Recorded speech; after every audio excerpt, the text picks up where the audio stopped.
ఇవాళ సాయంత్రం Telangana CM Revanth Reddy Singapore వెళ్లనున్నారు. ఈ నెల 22 వరకు సీఎం రేవంత్ విదేశీ పర్యటనలో ఉండనున్నారు. తొలుత సింగపూర్లో టెక్నాలజీ అండ్ డిజైన్ వర్సిటీని సీఎం రేవంత్ తో పాటు తెలంగాణ రాష్ట్ర బృందం సందర్శించబోతోంది. నైపుణ్య వర్సిటీతో భాగస్వామ్య ఒప్పందాలు, పెట్టుబడుల అంశాలపై చర్చించనున్నట్లుగా తెలుస్తోంది. ఈ నెల 20న సింగపూర్ నుంచి సీఎం రేవంత్ రెడ్డితో పాటు తెలంగాణ రాష్ట్ర బృందం స్విట్జర్లాండ్లో దావోస్కు వెళ్లనుంది. దావోస్లో ప్రపంచ ఆర్థిక సదస్సులో పాల్గొంటారు. రాష్ట్రంలో పెట్టుబడులు పెట్టే అంశంపై ఒప్పందాలను కుదుర్చుకోనున్నారు.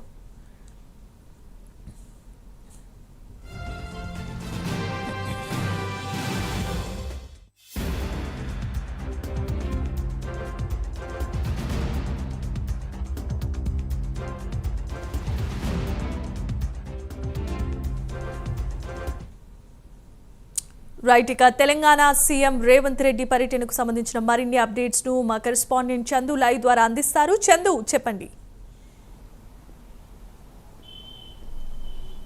జమీమా, పెట్టుబడులే లక్ష్యంగా విదేశీ పర్యటనకు ముఖ్యమంత్రి రేవంత్ రెడ్డి ఈరోజు బయలుదేరి వెళ్తున్నారు. ముఖ్యంగా రేవంత్ రెడ్డి వెంట మంత్రి శ్రీధర్ బాబు, అదేవిధంగా ఉన్నతాధికారులు కూడా బృందం విదేశీ పర్యటనకు బయలుదేరుతుంది. ఈరోజు ఢిల్లీ నుంచి రాత్రి 10 గంటలకు ఈ బృందం అంతా కూడా బయలుదేరుతుంది. ముందుగా సింగపూర్కు చేరుకున్న తర్వాత 17, 18, 19 తేదీల్లో సింగపూర్లో రేవంత్ రెడ్డి బృందం పర్యటిస్తుంది. అదేవిధంగా రాష్ట్రంలో పెట్టుబడులకు సంబంధించి విదేశీ కంపెనీల ప్రతినిధులతో కూడా సంప్రదింపులు, సమావేశాలు కూడా నిర్వహిస్తారు. ఆ తర్వాత ప్రపంచంలో పేరొందినటువంటి Singapore institute of technology education కూడా సందర్శిస్తారు. అదేవిధంగా స్కిల్ యూనివర్సిటీ ఎంచుకున్నటువంటి కోర్సులు, వాటిపై కూడా విధానాలపై కూడా ముఖ్యమంత్రి రేవంత్ రెడ్డి అధ్యయనం చేస్తారు. అదేవిధంగా రాష్ట్రంలో కొత్తగా యంగ్ ఇండియా స్కూల్ యూనివర్సిటీ సహకారం కోసం కూడా సింగపూర్ ఐటీ కంపెనీతో ఒప్పందం కూడా చేసుకుంటారు. అదేవిధంగా సింగపూర్లో రివర్ ఫ్రంట్ను కూడా ముఖ్యమంత్రి సందర్శిస్తారు. ఎందుకంటే ఇప్పటికే రాష్ట్రంలో హైదరాబాద్లో ఉన్నటువంటి మూసి పునరుజ్జీవన ప్రాజెక్టుకు సంబంధించినటువంటి దాన్ని ముందుకు తీసుకెళ్లాలని కూడా ముఖ్యమంత్రి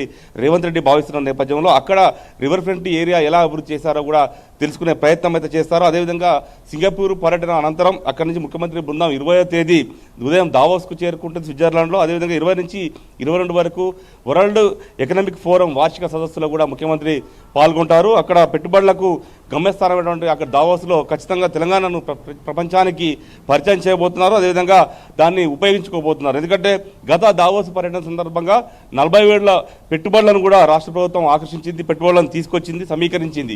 ఈసారి అంతకు మించిన పెట్టుబడులే లక్ష్యంగా కూడా ముఖ్యమంత్రి బృందం అక్కడ సదస్సును వాడుకోబోతున్నట్టు కూడా ఇప్పటికే అధికారులతో సీఎం రేవంత్ రెడ్డి కూడా సమీక్షలో కూడా చెప్పారు. అదే విషయాన్ని ముఖ్యంగా రాష్ట్ర ప్రభుత్వం అనుసరిస్తున్నటువంటి ఏదైతే విధానాలు, రాష్ట్రంలో చేపడుతున్నటువంటి అభివృద్ధి ఏదైతే ఉందో దానికి సంబంధించి అక్కడ ఉన్నటువంటి దిగ్గజ కంపెనీలతో కూడా ముఖ్యమంత్రి రేవంత్ రెడ్డి భేటీ అవుతారు.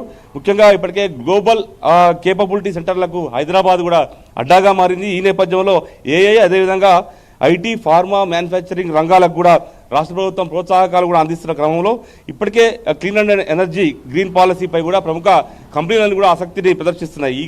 ఈ సందర్భంగా ఫ్యూచర్ సిటీ కావచ్చు, అదేవిధంగా వరల్డ్ కార్ సిటీగా హైదరాబాద్లో ఎలివేటెడ్ కారిడార్లు, రేడియల్ రోడ్లు, అది వీటన్నిటికి కూడా పెట్టుబడులు కావాల్సింది. కాబట్టి ఈ పెట్టుబడులను ఆకర్షించడమే ధ్యేయంగా కూడా ముఖ్యమంత్రి రేవంత్ రెడ్డి పర్యటన అయితే ఉండబోతుంది. ఎందుకంటే ఇప్పటికే దావోస్లో పర్యటనలో అమెరికా, దక్షిణ కొరియా సంబంధించిన పర్యటనలో కూడా రాష్ట్రానికి భారీ ఎత్తున పెట్టుబడులు వచ్చాయి. కాబట్టి ఇప్పుడున్న ప్రాజెక్టు టేకప్ చేయాలంటే ఖచ్చితంగా విదేశీ పెట్టుబడులు కావాల్సి ఉంది. కాబట్టి ఆ దిశగానే ముఖ్యమంత్రి రేవంత్ రెడ్డి బృందం అయితే ఈ సింగపూర్ కావచ్చు, అదేవిధంగా దావోస్ పర్యటనను ఉపయోగించుకోబోతున్నట్టు కూడా మనకు చాలా స్పష్టంగా తెలుస్తోంది. Jemimah, right, thanks for the updates Chandu.